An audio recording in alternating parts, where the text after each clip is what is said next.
Hello, everyone, and welcome to the 2022 Hartford Jewish Film Festival. My name is Avinoam Pat. I'm the director of the Center for Judaic Studies at the University of Connecticut and a proud member of the Hartford Jewish Film Festival committee, where I get to serve as a festival advisor.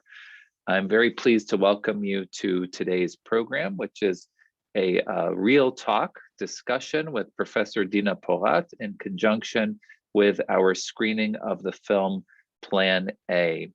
I'll take a moment to introduce Dina Porat, and then we will discuss the film Plan A, as well as Professor Porat's historical research connected to Abba Kovner and the plan for revenge in the aftermath of the Second World War.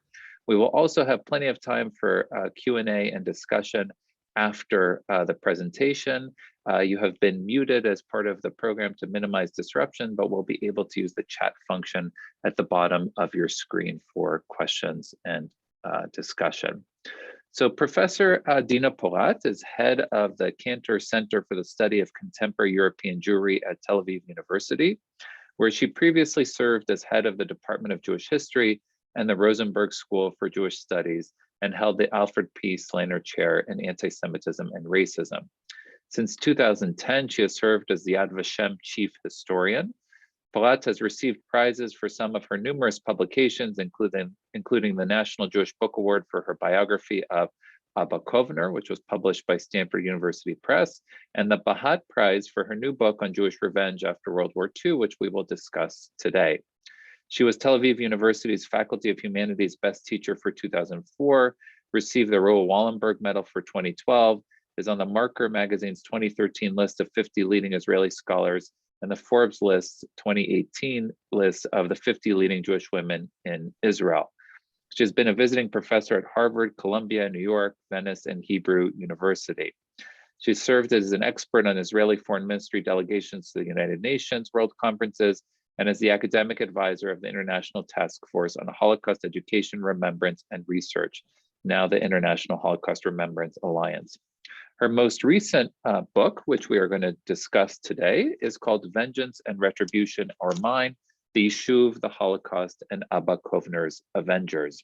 And we're going to talk about the background history connected with this book, as well as the ways in which it does and does not overlap with the film, which I think some of you may have already seen, Plan A. And if you haven't seen it, you'll definitely want to see this film, Plan A, after this discussion today.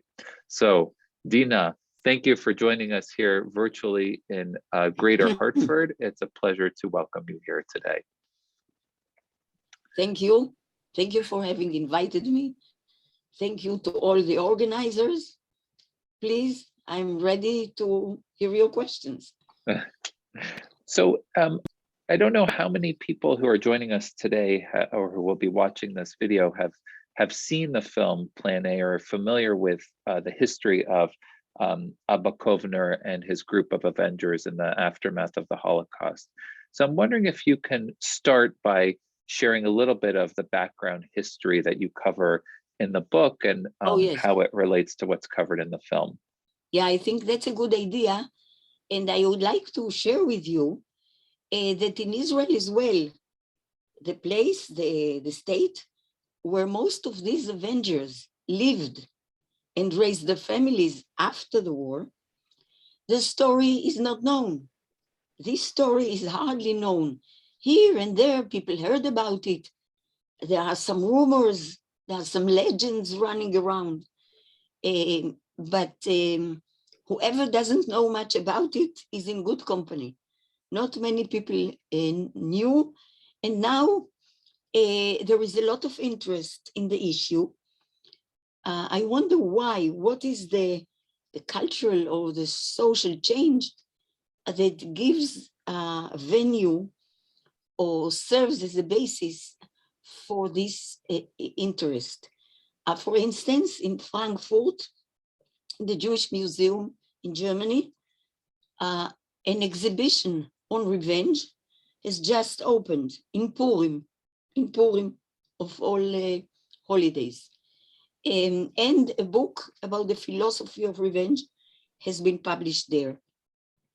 And there is the movie, the fiction, Plan A, and there is my book, which is supposed to be published as well by Stanford in, I would say, about half a year. Now, what is the background for this story?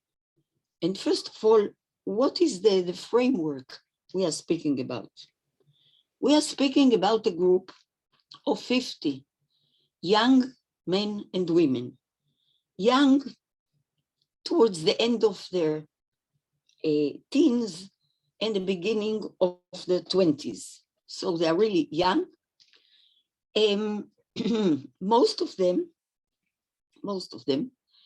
have been during the Holocaust.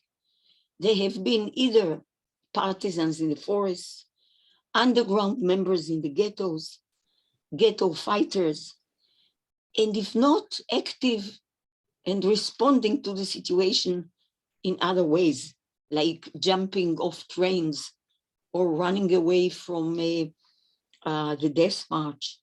All of them were activists. Now, 50 young men and women. They gather after the war under the leadership of the poet and partisan Abba Kovner, a known leader during the Holocaust with many merits, standing, I would say, at the crossroads of history during the Holocaust. And they decide together that they would like to take the lives of 6 million Germans for the lives of the 6 million Jews the Germans took. And they decide, on top of that, not only the number is decided upon, but also the method. What they are wishing for and trying. And I must say that they almost succeeded. Fortunately, they didn't, but they were about to succeed. If you hear the story, they wanted to poison the drinking water, the water systems of a number of German cities. That's the framework, the people, the idea. The framework of time is that they gather, they get out of Vilna and the other towns, they gather in Lublin, in Bucharest, they go to Italy to meet the Jewish Brigade. And this is all in 1945. In the summer of 1945, they are in Italy with the Jewish Brigade, which accepted them with warmth and enthusiasm. And the big group of 50 goes to Germany, and they divided into small groups. They try to locate water systems that they would be able to work in order to have the chance to put their hand on the mechanism that operates these water systems. At the same time, Abba Kovner sails with a falsified document, of course, with the British uniforms that the brigade arranged for him, and he goes to the land of Israel to get support and to get poison. Okay? Now, this is the framework, the people, the group, the idea, the time. They started, we said 1945, and they acted in April 1946. So we are speaking about a year and a half, more or less. Now, you, I think, quite rightly so, you were asking me about the context, the historical background. And I think you're absolutely right, because, you know, we all know as students of history that you cannot take an event or a person or a development and detach it from the whole picture, from the whole context. even if you think that this is a special group with a special idea, and their idea was special or was unique because they wanted all the world to know while killing these 6 million Germans. The Jews did it. And whoever would try his hand again in hurting Jews will think twice. So they wanted punishment, they wanted justice, and they wanted a warning, a warning. Now, what is the context for all this? Of course, it's post-war Europe, absolutely, and it's post-Holocaust. But what they were saying and analyzing when looking around was, first of all, that most of Europe that used to be under the Nazi boot, under Nazi yoke, was imbued with feelings of revenge. It wasn't just this group, and it weren't just the Jews, to which I'll come back in a minute. No, Europe was imbued with feelings of revenge. First and foremost, the Soviets. First and foremost, the Red Army. I will not go into detail, but I will say that the Red Army was called upon by its supreme commander, Marshal Zhukov, Andrei Zhukov, the architect of the victory on Germany, to take revenge. And when soldiers entered Germany, there were signs on the road which said, "Soldier, you are standing on German soil. Take revenge from the Hitlerites." And I will not go into detail. I will just say that they took revenge that is scarred into the identity and mind of Germans, sometimes until today. Others as well. Camps for Germans in Poland, in what then became Czechoslovakia. Jan Masaryk, the president, said, "We'll do to them what they did to us and worse." So there was a general feeling. What about the Jewish people? Historian Jan Boroma said that it is outstanding or striking that the people who suffered the most did the least and the smallest actions of revenge, the Jews. And indeed, there were other groups that took revenge beside the group we are speaking about. Partisans who came out of the forests identified and executed hundreds of Ukrainians who took part in killing the families, communities, etc.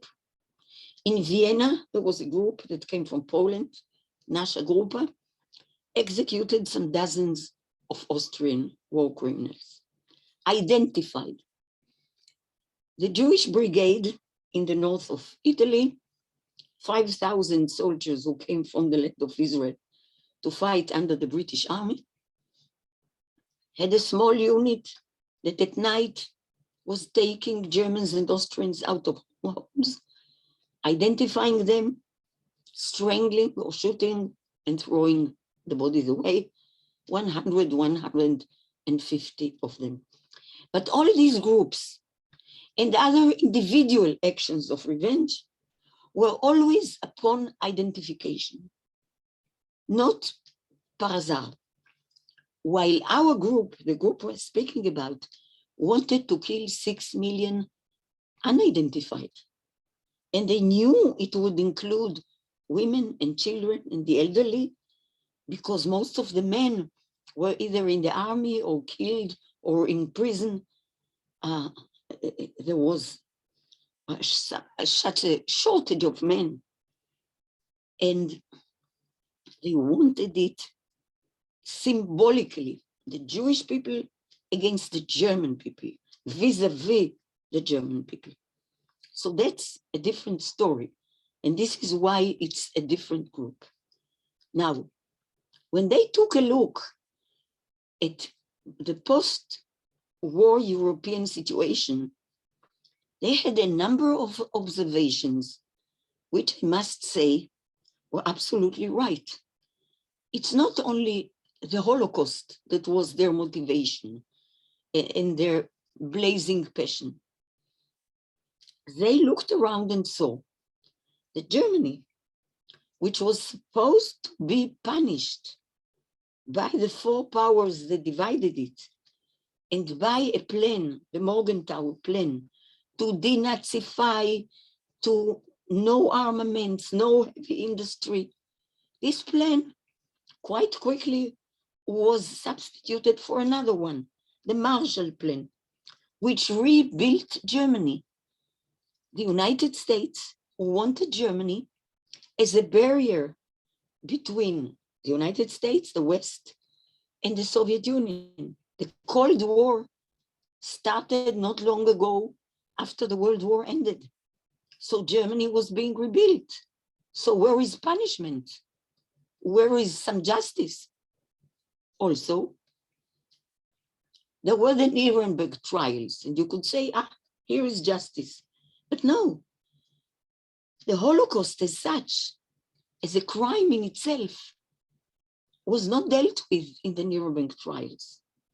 And there was no representation of the Jewish people. We had no state. There wasn't even one full testimony given by a Jew that described the Holocaust in Nuremberg. It was, of course, mentioned here and there, the SS trial, the doctor's trial, the Einsatzgruppen, but there was no dealing with the Holocaust as such. So there's no punishment for Germany. There is no representation for the story of the Holocaust. And tens of thousands of SS prisoners in the camps, imprisoned by the British and Americans mainly, they were a burden. Prisoners, you have to feed them, to give them medical care, to register them, to study who did what and how to punish him. After a few months, the British and the Americans opened the gates and said, Kinderlach, you go home. You just go home. And they went home. And this is why Germany, until the 70s, until a new generation started taking office, until the middle of the 70s, it was the same Germany. The same Germany, the judges, the teachers, the mayors were all ex-Nazi party, ex-SS, etc. And our Avengers see that, analyze this situation and say, the story of the Holocaust is not being dealt with. It's about to be forgotten. Where is justice? Where is punishment? The world has gone crazy and nothing. Not only that, one could think that after the war, the members of other nations would fall on their shoulders and say, oh, dear Jews, you were wronged, we'll now take good care of you. And they, anti-Semitism in post-war and post-Holocaust, Kovner used to say, the war was over, but the Holocaust is not. There was murderous anti-Semitism going on in all the countries to which Jews tried to come back and see, perhaps the house is there, perhaps someone survived, but the house was taken already. The house was taken by others. What is that a business of yours to come back? You're not wanted. People were killed. Only in Poland, about 1,000, 1,500. In Lithuania, they started. Slovakia, Hungary, Romania. So if anti-Semitism is not over, even after the Holocaust, all the more so, you have to take this long history that is called Jewish history, with its pogroms and expulsions and anti-legislation and whatever, and the Holocaust at its end, and put a puenta at the end of this sentence. And they wanted to say no more. And these youngsters, they had excellent Jewish education. It was a wonderful Jewish system of education, many systems in Eastern Europe. They had excellent education. They were members of youth movements. They knew how to think politically and ideologically and to analyze the situation. And they felt, I know these are big words, but they were inspired by Kovner, who was a man of big words and a believer in the weight of words. And they felt a sort of a responsibility for the future of the Jewish people and for the honor of the Jewish people. And all this together motivated them. And this is the context that they were operating on. The saving remnant, the other survivors, a quarter of a million in camps in Germany, Austria, Italy, did not take revenge.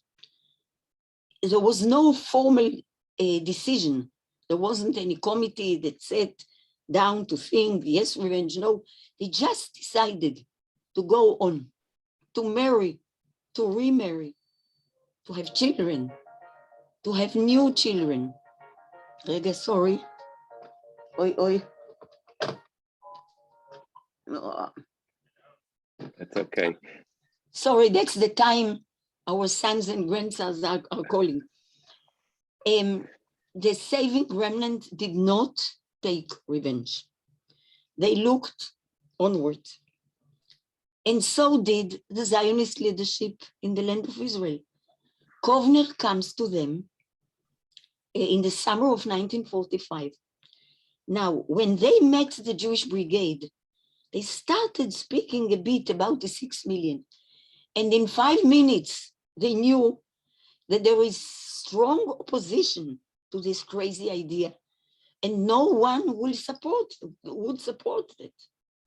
And when he goes to the land of Israel, the story is already known. You know that leaking a secret is very quick always.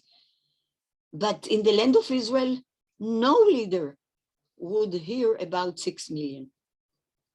So then they resorted to another plan. There was still SS prisoners in the camps, in Allied camps. He said, in the land of Israel, that he wants poison to put under loaves of bread that loaves that would be distributed to prisoners in the camps, and to poison them. Poisoning SS, of course, that's a mitzvah, absolutely. This everyone agreed to. Kovner got poison, and you wouldn't believe it, but he got the poison from 2 brothers, Ephraim and Aharon Kachalski, later Katzir. Ephraim Katzir was the 4th president of Israel later. Then there were young students on Mount Scopus, went down to the laboratory, heard from Kovner the whole story of the Holocaust, took poison and said, take it, okay? And then he was on his way back. He was on his way back to Europe. But I want to emphasize that the idea of 6 million was never agreed on or accepted by any other Jewish or Zionist leader. Okay. I see that you would like to ask a question. I have so many questions, and I'm sure that go ahead. From our audience who may or may not have seen the movie, they may also have questions. So I encourage people to type into the chat. So you've done a wonderful job of setting the context, but as you explained, you have Kovner, you have his group of about 50 Avengers. They have the motivation, they have the plan, they're spread out in the main water systems. Kovner goes to Palestine, to the Yishuv, to the Jewish settlement in Palestine, to get the poison. He's able to connect with people who are able to supply him with poison. So all of the elements are there. So why does it not work, the master plan? What happens to prevent the master plan? I think, thank you for the question. I think this is the time to say that the people who are watching us perhaps have already watched the movie Plan A, or will eventually in the very near future. Now, the movie is a fiction. The two brothers who are the producers and stage directors of the movie and me, we know each other some 12 years. I began my research and they began their fiction movie. But we were helping each other, consulting, they consulted me. And the movie is inspired by the true story, but it is not faithful, and it does not have to be faithful or follow exactly the true historical story. It's a fiction, and they took it the way they did. But they did relate to the question that you raised. What happened? Everything was ready. What happened was twofold. One reason was that Kovner did mount a ship, a British ship, filled with thousands of soldiers, heading back to Europe after a vacation, okay? With the poison with him. But this was when they sailed from Egypt to Toulon to France. This was a year after Lord Moyne, the minister in residence, the British minister in residence in Cairo, was killed by two Jewish members of the Lehi. And when this ship with Kovner and the poison sails, their trial begins in Cairo.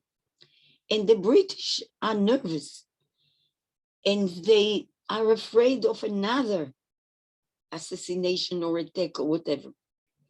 And they're checking every document. And the Kovner and a few others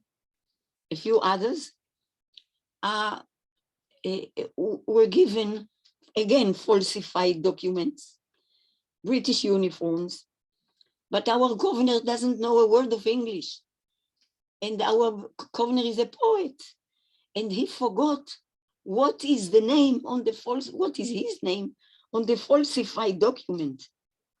The British did not, the British checked here and there, and bingo, they have 5 people more than they have according to their registration. They arrest 4 of them, including Kovner, and Kovner throws the poison out of the window of the toilets into the Mediterranean, and ciao, no poison. And he is arrested for a few months. But they didn't find anything to blame him for. The groups are devastated. They are with the hand on the water systems in Hamburg, in Nuremberg, in Dachau, waiting for the poison. The poison doesn't come, and the leader is arrested. But these are strong people. They went on. One of them was a chemist, and he concocted another poison, also a very good one. And one night, they decided to use it on loaves of bread, not in the water system. Because, and this is the second reason, not only that he was arrested and the poison was lost. The Haganah, the military arm of the Yishuv, and the Jewish brigade were watching this group because they didn't agree to the idea, and they were afraid that they would do something even without asking them or asking for their support or permission. You know that there was a kind of suspicion against survivors. Who knows how did they survive mentally? And these are strong, independent people, young people, desperate. Who knows what they would do? So they were inspected on, and the Haganah agreed to poison the loaves of bread, not to the water poisoning. And this is why they did it on one moon night, full moon night, April 16, 1946, a Friday, because on a weekend, you have a double amount of bread to be distributed. The poison came from Paris to Nuremberg, Dachau, etc. And during the night, they glued it to loaves of bread, a few thousand of them.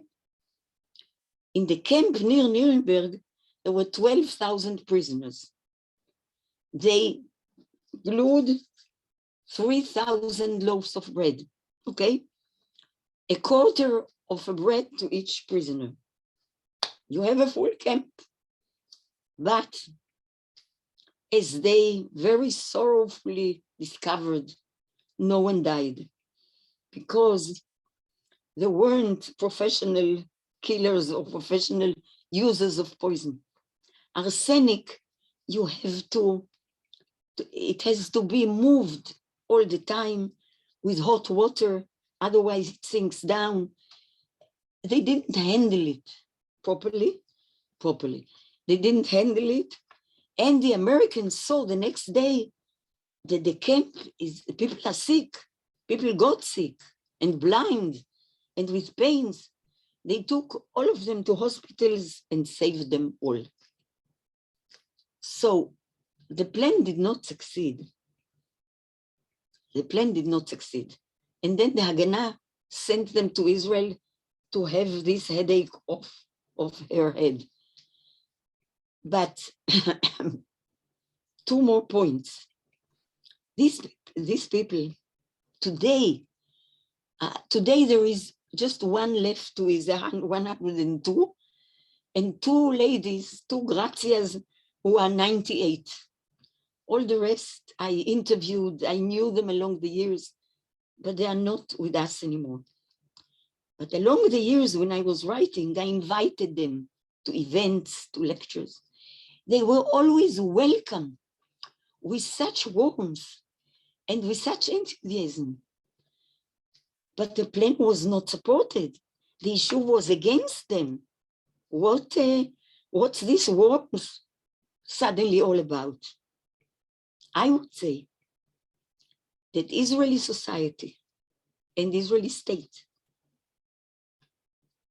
became close to Germany quite quickly, perhaps a bit too quickly. And today, Germany is our best friend in the European Union. Who is a better friend than Angela Merkel?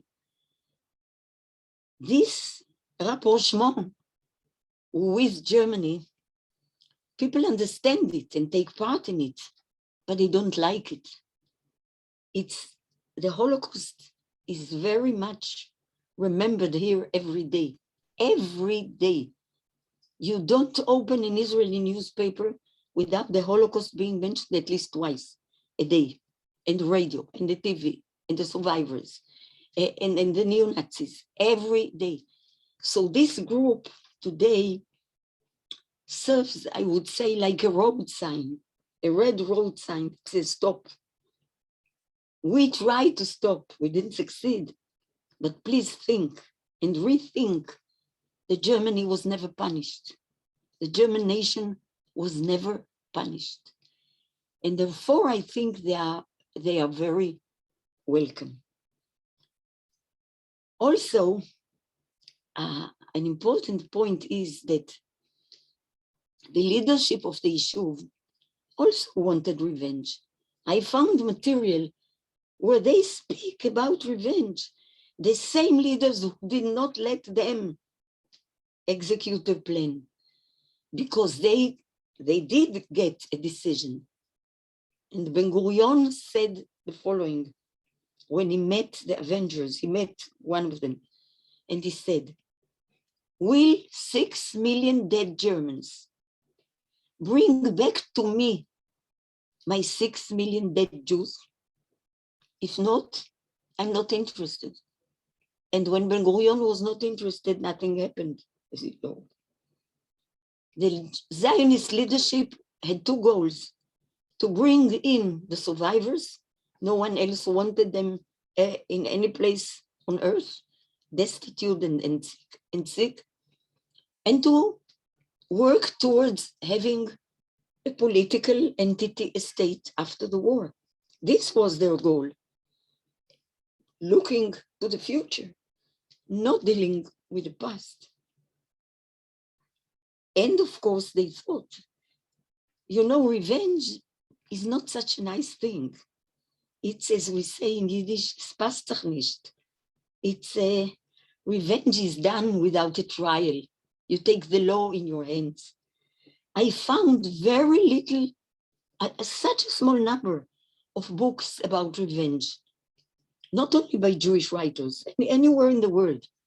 But this is a feeling that is so common, and it is in the Bible, and we have a vengeful God, etc. There is very little written, because revenge is out of civilization. And this is what the Yishuv leaders felt. They don't want to be out of civilization. They want to be in civilization and have the merit to have a state. Thank you. It's such a fascinating topic, and I see people applauding because it's, the way that you're able to summarize this history. It's, first of all, it's a story that most people have never heard before, which by itself is a fascinating question, right? Why is this? And I think you allude to why this is not something that is talked about, not a history that is necessarily recorded or shared broadly, right? There's certain political reasons why this might be the case. And I do want to remind people that if you have questions, to please use the chat and type them in. But you also suggest, and you talk about sort of the politics of revenge, because I think we know that, as you suggest, you have, ghetto fighters, partisans, people who participated in the resistance. And one of the defining features of their motivation is revenge, right? To kill Nazis, to kill Germans. It's something that cuts across all political lines, all different political groups. They all talk about revenge. But as you suggest, there is this disconnect between their desire for revenge and the Yishuv and Ben-Gurion and the Zionist movement's desire to create a state. And the saving remnant and the survivors who also did not take revenge. Most of the survivors did not take revenge. Right. Or maybe not in a collective, as you suggest before. You have individual acts, but not big, broad, symbolic collective punishment. Yeah. You're right. There were individual acts. There were. I don't know how many. It's very difficult to follow. They, of course, didn't leave traces. Some stories I know, some not. There were individual acts, always by identification. But on the general line, no. Can I tell an important anecdote? Sure. It's not an anecdote, it's a real story. Germany is divided, and there is the French area. Okay, a French officer is located in a certain German village, and he wants to see what's the area that he is in charge of. So he takes some vehicle, some car, goes around, and he finds a camp of Jewish survivors. And he looks at them, goes back to his village, comes the next day with a few trucks, commands the Jews to get on the trucks, brings them to the village, and commands the German village people, the inhabitants, to come out of the homes. And he makes them stand one facing the other, Germans, the local Germans, and the Jewish survivors. Then he takes revolvers gives them to the Jews and says, kill them, kill the Germans, and take their homes. I command it. They say, please, we have never met these people. Those who killed us were Lithuanians and Slovaks and Romanians, Hungarians, but not them. They perhaps have not left the village all the war.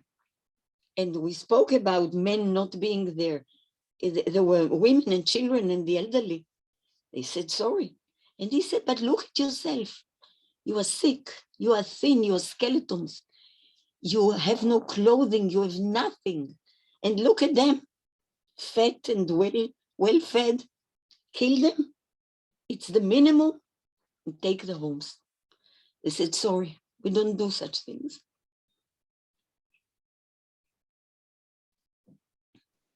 Yeah, it's, I mean, there is something that is, you know, very, very telling about, and you talked about, and you write about in the book, that you have people who are raised in Jewish educational systems, raised with Jewish values, and you ask the question, sort of, what is it about them that does lead them to organize these plans for revenge?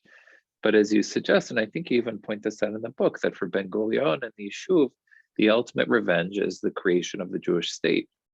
And Yes. that anything that would prevent the creation of the Jewish state, like that is the focus, right?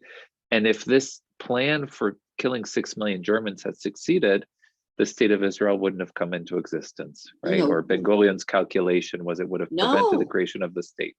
Of course. Yeah. No one would have let a nation that has also killed 6 million to have a state. No, of course not. Right. So it's a very political calculation to say we can have limited revenge against SS officers, that's okay, but not sort of mass punishment. The SS officers was also to give some vent to these survivors and to other survivors. But to kill en masse 6 million, that was definitely out of question. And I can tell you that Ben-Gurion, he even didn't visit Yad Vashem. He didn't visit Yad Vashem. He didn't go to the ghetto fighters kibbutz when they invited him to speak on the ceremonies for the ghetto Warsaw Revolt. He said, sorry, enough with the Holocaust. I think that Israel in itself and your kibbutz in itself are already a revenge and a monument, and I will not come and will not speak. Okay? He was wrong. He wanted us to be normal, a normal state. We are not normal. But there is no way of taking the Holocaust and put it under the carpet and not dealing with it. There is no way. But I can also tell you that I have along the year befriended many survivors and read their memoirs, etc. And they keep saying, my sweetest revenge is when, let's say, on a Seder night, I have 20 people, my family.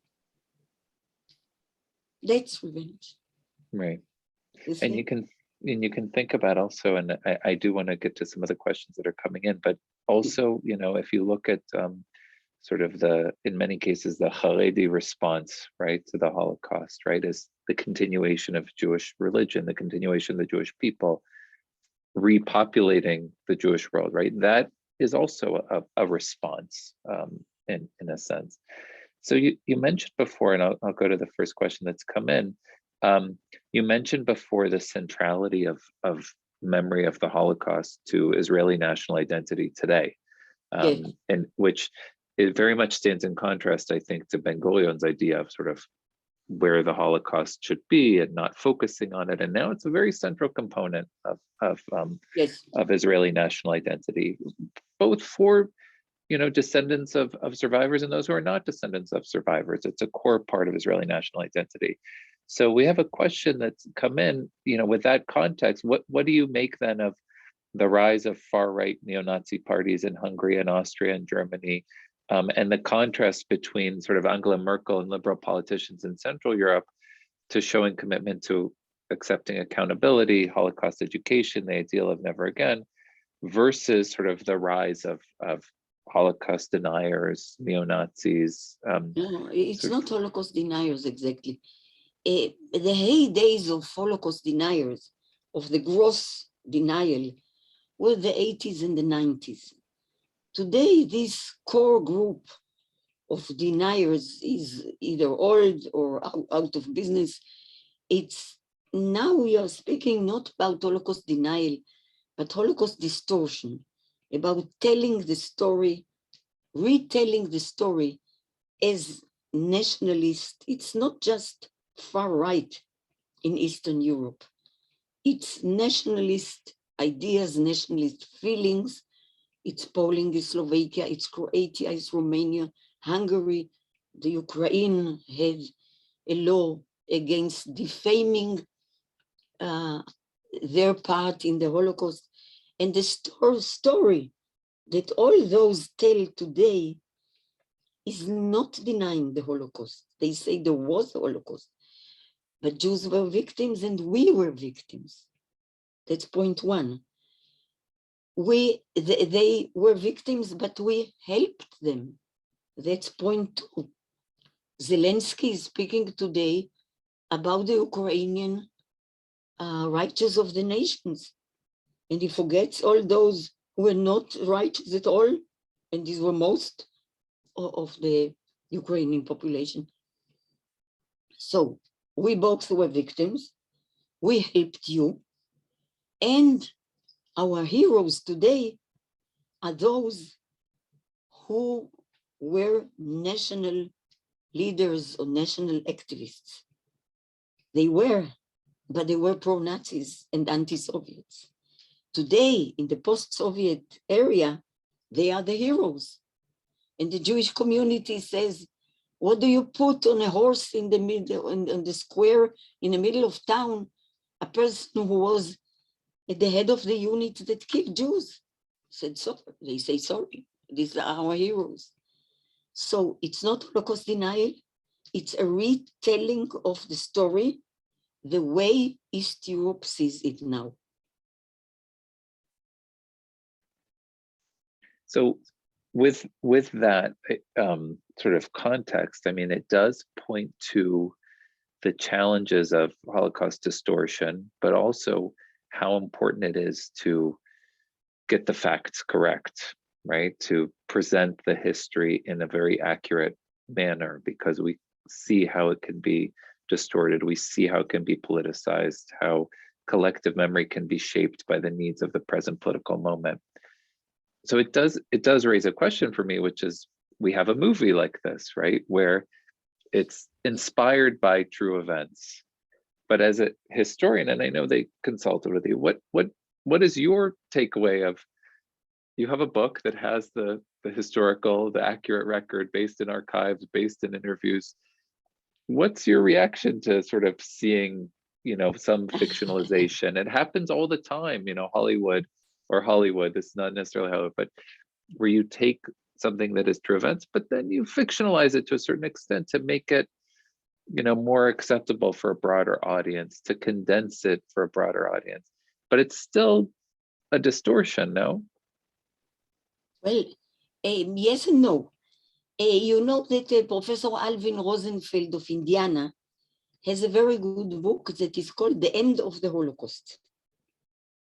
My husband translated it into Hebrew, Ketz HaShoah, The End of the Holocaust. Rega, sorry. And there he shows the process of presenting the Holocaust in recent 10, 20 years in a way that is more easy to swallow.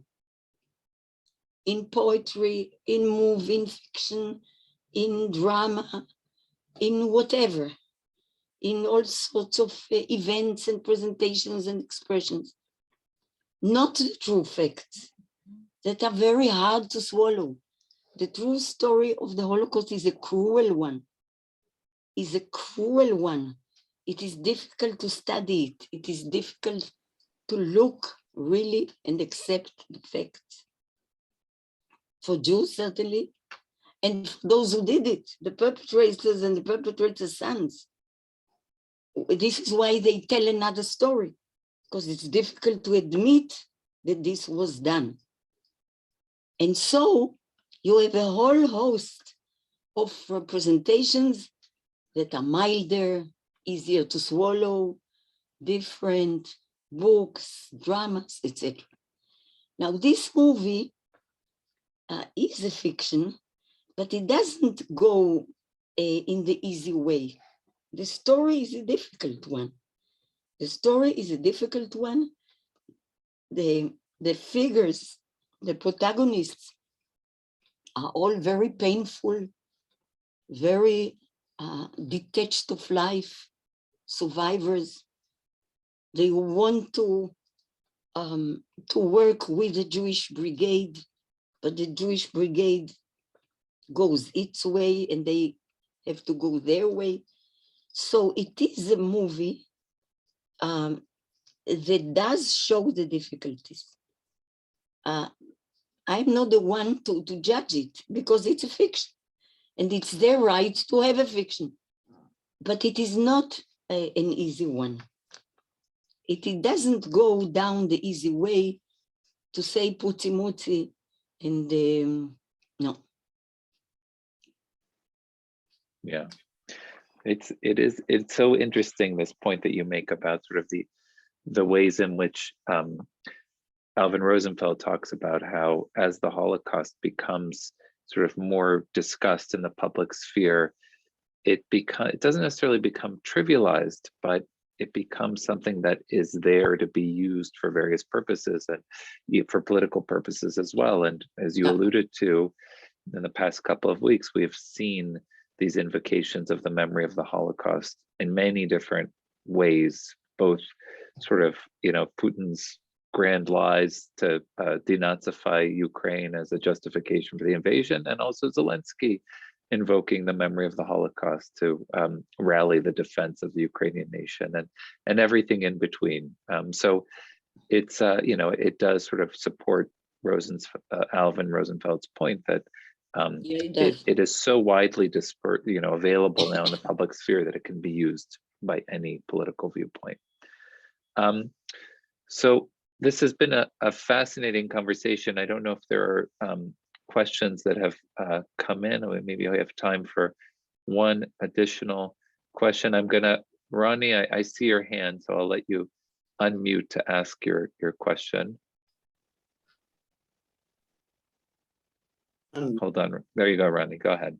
How do you connect the huge amount of revenge needs of Abba Kovner and the group with his persona to us as a writer and as a poet? And there was no one Holocaust memorial which we didn't read his poems, and the way he describes Holocaust and how we should never go like sheep, all these pieces in Israel culture.